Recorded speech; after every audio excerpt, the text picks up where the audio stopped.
મિત્રો खूब लाइक કરી રહ્યા છો, खूब शेर કરી રહ્યા છો, खूब સબસ્ક્રાઇબ કરી રહ્યા છો। આપનો ખૂબ ખૂબ આભાર। તમામ વિડીયો જોતા એને બધાને જાજાથી જય સંત। હો કુળદેવી કષ્ટ કાપજો જ રે, કુળદેવી કષ્ટ કાપજો ને બ્રહ્માણે બ્રહ્માણે બ્રહ્માણે કરજો સહાય। હે આયવની પર એકલો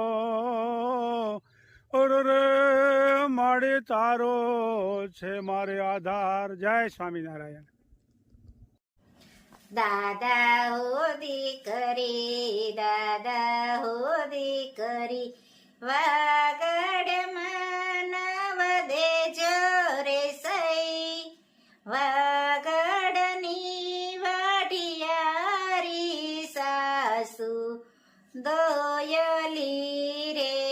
દાદા હો દીકરી, દાદા હો દીકરી, વાગડમાં નવદે જોરે સઈ, વાગડની વાઢિયારી સાસુ દોયલી રે। દાદા હો દીકરી, દાદા હો દીકરી। મિત્રો જય સ્વામિનારાયણ। ઘણા વર્ષો પહેલા આ સત્ય ઘટના બની ગયેલી છે વાગડમાં દાદા હો દીકરીની। એમાં એનો પ્રસંગ એવો બની ગયો કે દીકરી ખાનદાન કુટુંબની દીકરી હશે અને એની સાસુ બહુ માથાભારે ભટકાણી, એટલે એક એક કડી તમે જોવો ને તો આમ ધ્રુજારો ઉપડી જાય એવી એને સહન કર્યું અને પોતાનો પતિ પરદેશ કમાવા ગયો હશે અને પછી એટલી એની સાસુએ એટલો બધો ત્રાસ આપ્યો એ છોકરીને, એની પુત્રવધૂને, કે એની કોઈ વાત જવા દો। એ અને પેલા એ તો અત્યારે આપણે જે નળ ને એવું કનેક્શન આપણે ઘરે ઘરે બધું આવી ગયું વ્યવસ્થા છે, એ વખતમાં તો પાણી પાદર છેડ ભરવા જવું પડતું, એટલે 4 વાગ્યામાં પાણી ભરવા મોકલે અને પછી પાણી ભરીને આવે ને તો ઘરે ઓલા માટલા ભર્યા હોય ને પાછા ઢોળી નાખે, વળી કે આમાં ક્યાં પાણી હતું, એવી રીતે ત્રાસ આપે, વળી પાછી એને ભરવા મોકલે। એ બધું પૂરું થઈ જાય પછી ઘરનું કામ એટલું કરાવે, પછી રાત્રે એને હોવાનો ટાઈમ થોડોક હોય ને ત્યારે રેડિયો આપી દે કે આલ્યો આ રેડિયો લઈને ખાતે રાખશે। એટલે છોકરીએ બહુ સહન કર્યું, પણ ખાનદાન કુટુંબની દીકરી હશે એટલે ત્યારે તો કોઈ આવી મોબાઈલની વ્યવસ્થા ન મળે।